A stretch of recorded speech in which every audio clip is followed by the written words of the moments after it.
E aí, pessoal, vamos começar o nosso Café com Bíblia. Quero convidar você a ler comigo o capítulo de Tiago. Nós vamos estudar hoje o capítulo 3. Lembra que a gente está falando sobre esse livro nos próximos encontros? Então, hoje é o dia de continuar Tiago. Então, vamos para a leitura. Lá em Tiago 3 diz assim: Meus irmãos, somente poucos de vocês deveriam se tornar mestres na igreja, pois vocês sabem que nós, os que ensinamos, seremos julgados com mais rigor do que os outros. Todos nós sempre cometemos erros. Quem não comete nenhum erro no que diz é uma pessoa madura, capaz de controlar todo o seu corpo. Até na boca dos cavalos colocamos um freio para que nos obedeçam e assim fazemos com que vão aonde queremos. Pensem no navio, grande como é, empurrado por ventos fortes, ele é guiado por um pequeno leme e vai aonde o piloto quer. É isso que acontece com a língua, mesmo pequena, ela se gaba de grandes coisas. Vejam como uma grande floresta pode ser incendiada por uma pequena chama. A língua é um fogo, ela é um mundo de maldade. Ocupa o seu lugar no nosso corpo e espalha o mal em todo o nosso ser. Com o fogo que vem do próprio inferno, ela põe toda a nossa vida em chamas. O ser humano é capaz de dominar todas as criaturas e tem dominado os animais selvagens, os pássaros, os animais que se arrastam pelo chão e os peixes. Mas ninguém foi capaz de dominar a língua. Ela é má, cheia de veneno mortal e ninguém a pode controlar. Usamos a língua tanto para agradecer ao Senhor e Pai, como para amaldiçoar as pessoas que foram criadas parecidas com Deus. Da mesma boca saem palavras tanto de agradecimento como de maldição. Meus irmãos, isso não deve ser assim. Por acaso pode a mesma fonte jorrar água doce e água amarga? Meus irmãos, por acaso pode uma figueira dar azeitonas ou um pé de uva dar figos? Assim também uma fonte de água salgada não pode dar água doce. Existe entre vocês alguém que seja sábio e inteligente? Pois então que prove isso pelo seu bom comportamento e pelas suas ações praticadas com humildade e sabedoria. Mas se no coração de vocês existe inveja, amargura e egoísmo, então não mintam contra a verdade, gabando-se de serem sábios. Essa espécie de sabedoria não vem do céu. Ela é deste mundo, é da nossa natureza humana e é diabólica, pois onde há inveja e egoísmo, há também confusão e todo tipo de coisas más. A sabedoria que vem do céu é antes de tudo pura e é também pacífica, bondosa e amigável. Ela é cheia de misericórdia, produz uma colheita de boas ações, não trata os outros pela sua aparência e é livre de fingimento. Pois a bondade é a colheita produzida pelas sementes que foram plantadas pelos que trabalham em favor da paz. Quero convidar você a ter um momento de oração para que a gente possa pedir que o Espírito Santo abra os nossos olhos, os olhos do nosso coração, para a gente entender essa palavra, isso que Deus quer nos trazer no dia de hoje, a partir desse capítulo. Então vamos orar. Senhor Jesus, nós queremos te pedir que o Senhor possa de fato abrir os olhos do nosso coração para entender essa mensagem, Senhor, para entender o que tu queres nos dizer, para também aplicar isso na nossa vida e ser transformado por essa verdade da tua palavra. Pai, que tu possa fazer isso com o teu Espírito Santo em nós hoje e nós te pedimos a tua presença, Pai, nesse momento. Em nome de Jesus que nós oramos. Amém. Temos um companheiro aqui, não é mesmo? Acho que agora é melhor você ficar aqui embaixo. Então vamos lá. Uma coisa que tem que ficar bem clara para nós é que o Tiago está falando com pessoas que são mestres ou que desejam ser mestres. Porque ele começa dizendo: são poucos de vocês que deveriam se tornar mestres na igreja. Por quê? Porque a responsabilidade de um mestre é muito grande. Aquele que ensina ou aquele que orienta, ele precisa saber que ele vai ser julgado por isso. E eu acredito que entender essa responsabilidade que nós temos como mestres, como líderes, vai nos ajudar a desempenhar esse papel da melhor maneira. porque a gente vai querer fazer o nosso melhor sabendo que nós temos uma responsabilidade com aquilo que nós fazemos. Hoje em dia, e parece que na época do Tiago também já era assim, que muitas pessoas queriam ser mestres, queriam ocupar o lugar de liderança, queriam ocupar um lugar de influência de outras pessoas. E hoje em dia também é assim, a gente vê, eu acho que a internet tem dado essa abertura para as pessoas, para elas serem influencers, para elas serem influenciadoras, para elas falarem sobre o seu conhecimento, para elas darem opiniões, para elas discutirem, para elas mostrarem aquilo que elas sabem e tentarem ensinar ou influenciar outras pessoas. A gente tem essa possibilidade nas nossas mãos, só que aí entra um grande problema. A gente quer aproveitar os benefícios de ser mestre, mas a gente esquece as responsabilidades que vêm com esses benefícios. Querendo ou não, a responsabilidade é muito maior do que o benefício de influenciar outras pessoas. E por isso tem muita gente sendo mestre, sendo influenciador, sendo líder, sem nem mesmo perceber. E isso não é só na internet. Mas se você é um professor, se você é o líder de algum dos nossos grupos aqui da comunidade, se você é um pai, uma mãe, você é um mestre, você é um líder, você é um influenciador. E isso significa que você tem uma responsabilidade. Quando você decidiu assumir essa posição, junto com ela veio a responsabilidade de agora cuidar, orientar e ensinar essas pessoas que Deus colocou sobre a tua autoridade. E o Tiago continua falando nesse texto, nos mostrando o quanto a língua é algo indomável, é algo perigoso. O quanto ela tem influência e o quanto ela domina o nosso corpo. O Tiago ele compara a língua ao leme do barco, que é tão pequeno, mas ele pode controlar todo o curso do barco somente com aquele tamanhico que o leme tem. Não sei se você sabe exatamente onde o leme fica, eu vou botar aqui uma imagem para você ver bem certinho o tamanho do leme comparado ao todo do barco e ainda assim o quanto ele influencia o barco e a sua direção. E é justamente por essa característica da língua que o Tiago diz que aquele que consegue controlar a sua língua, ele de fato é muito maduro para controlar também o resto do seu corpo. E falando isso, o Tiago nos mostra que ele considera a língua a parte mais indomável, mais incontrolável do nosso corpo. Porque se alguém consegue controlar ela, então vai controlar todo o resto, que é um pouco mais fácil de controlar. A gente precisa saber que a língua não é um mal por si só. Quando o Tiago está falando da língua, ele não está falando do órgão muscular que a gente tem dentro da boca. Porque afinal a gente consegue controlar se ele vai para a direita, para a esquerda. Quando a gente fala, a gente está controlando a nossa língua. Por isso ele não está falando literalmente desse órgão muscular que a gente tem e que a gente chama de língua. Mas muito mais, o Tiago está falando daquilo que a gente produz com a nossa língua. A nossa fala, as nossas palavras, a nossa linguagem. A linguagem é aquilo que cria a nossa realidade. Se algo não existe na nossa linguagem, se algo não existe no nosso idioma, então esse algo não existe para nós.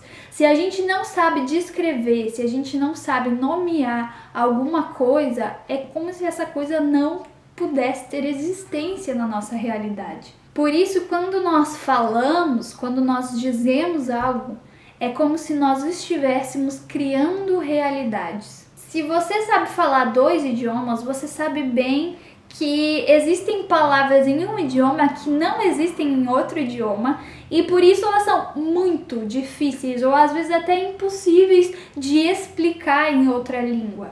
Tem uma amiga que aprendeu o alemão desde pequena em casa. Então, às vezes a gente estava conversando e ela precisava falar algo, mas que ela só sabia em alemão, daí ela dizia, em alemão é assim.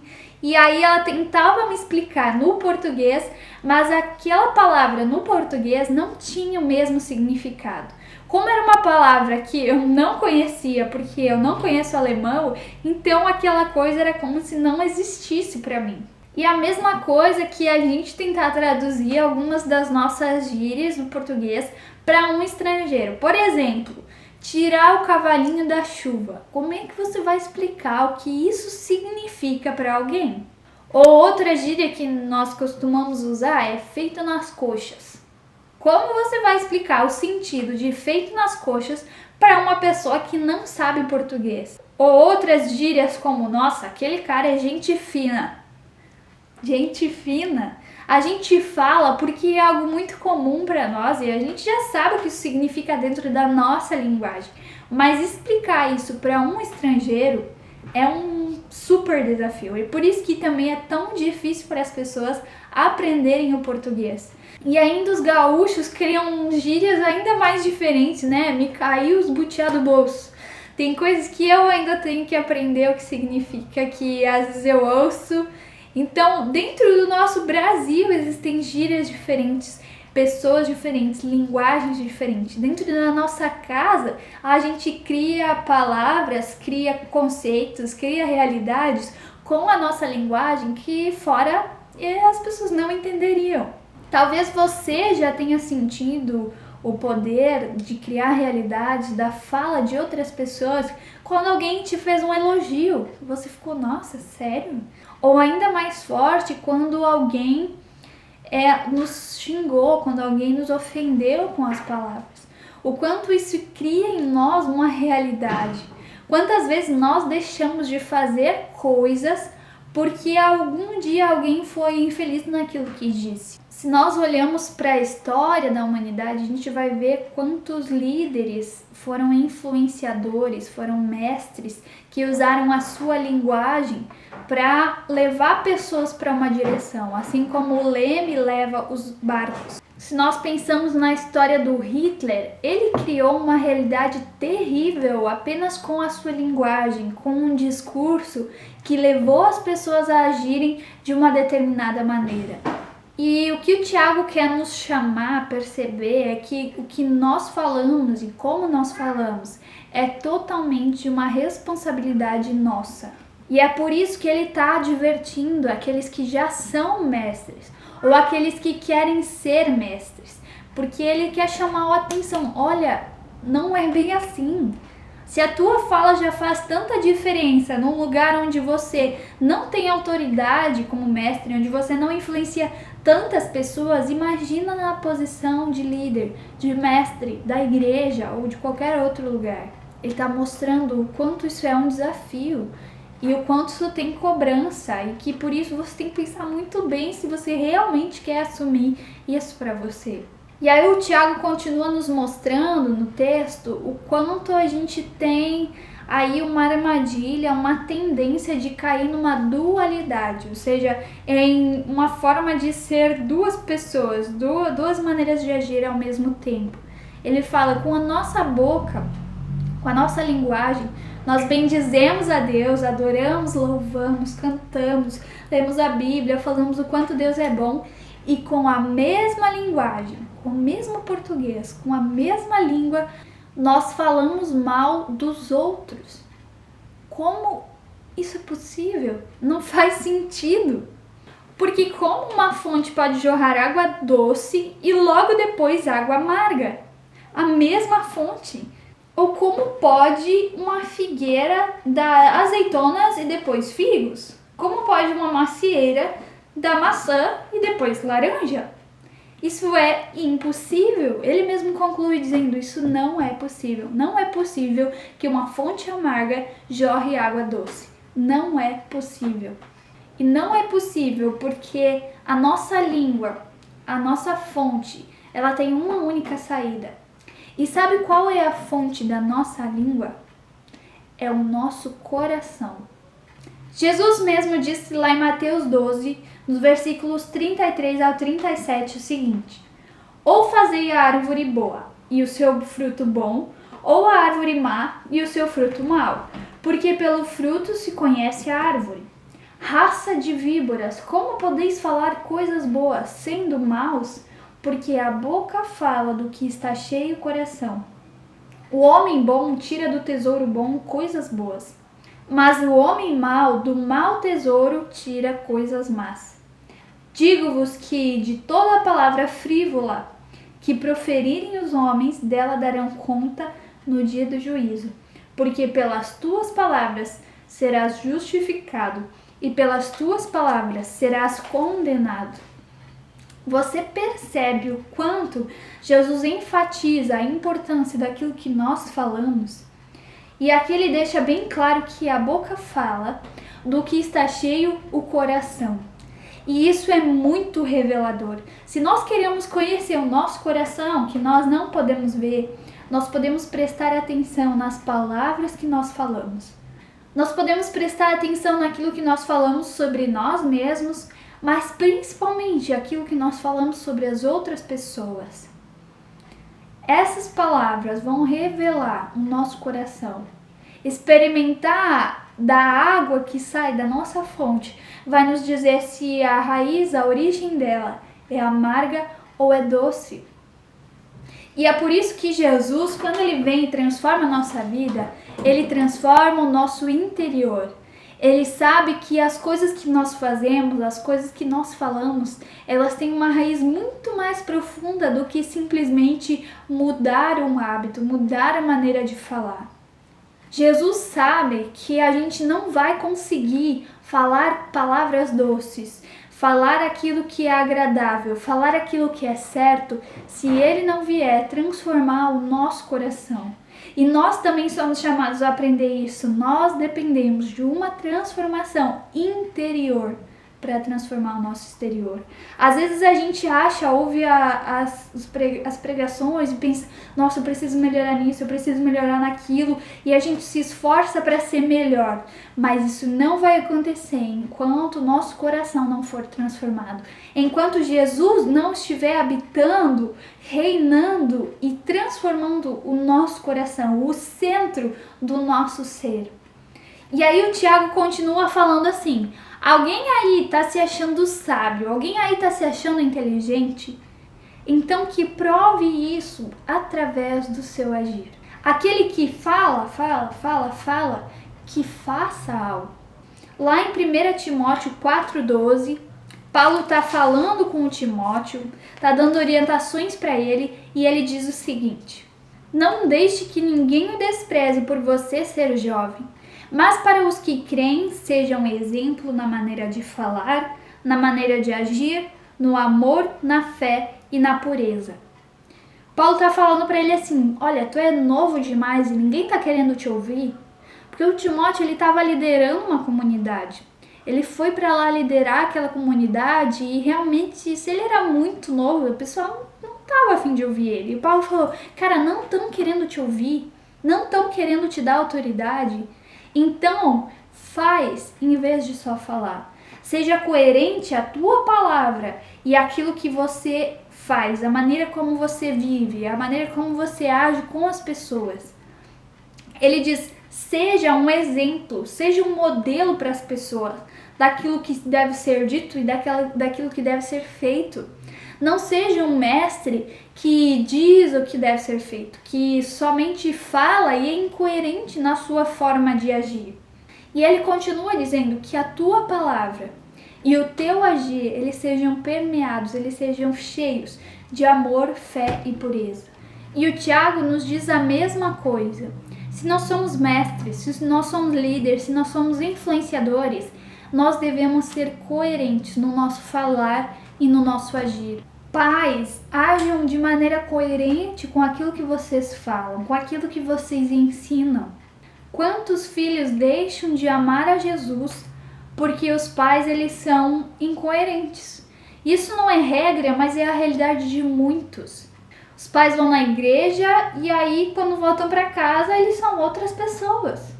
São completamente duplos na sua maneira de agir. Quando eles estão lá na igreja, eles são fontes de água doce. E quando chegam em casa, é só amargor. O que seus filhos vão achar do teu Jesus? Daquilo que você crê?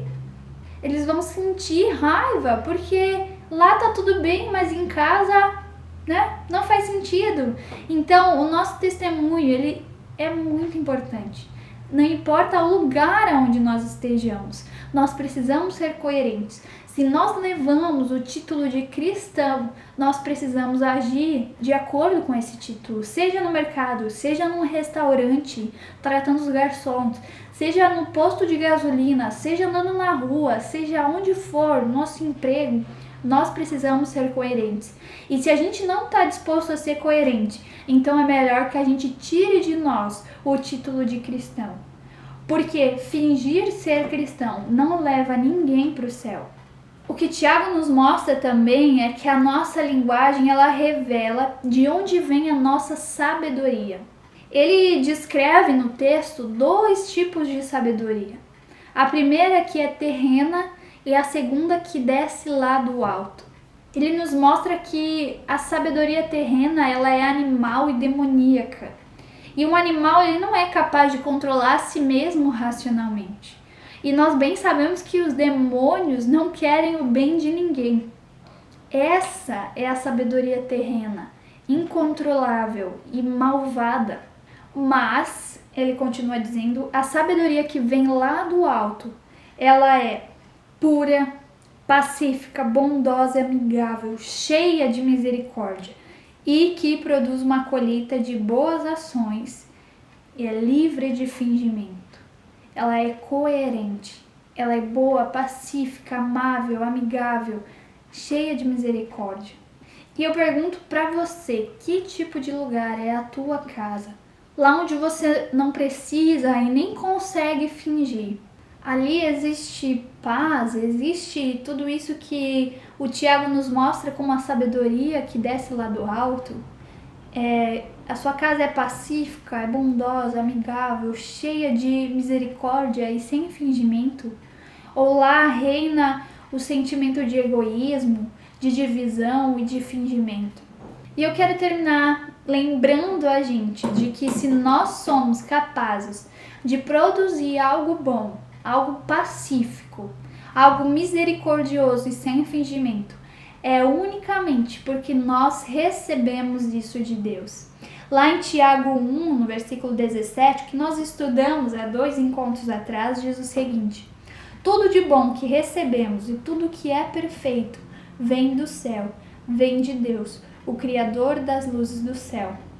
Se tem algo de bom em nós, isso com certeza não vem da nossa natureza, porque a nossa natureza, ela pertence à sabedoria terrena, sabedoria animal e demoníaca.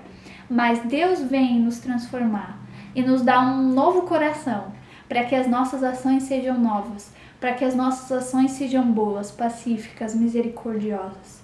Nós dependemos de Deus para poder agradá-lo, para poder servi-lo e para poder amar outras pessoas verdadeiramente. Desejo que essa palavra tenha falado ao seu coração e que Deus de fato possa transformar o nosso coração, transformar a nossa vida, para que a gente seja coerente no nosso agir e no nosso falar. E que esse agir e falar seja permeado, seja assim, cheio do amor, da fé e da pureza, como Paulo instruiu também o Timóteo. Que Deus abençoe você que é pai, que é mãe, que é professor, que é líder, que Ele te dê a capacidade de ser um bom mestre para esses que Ele colocou nas tuas mãos. Que Deus te abençoe.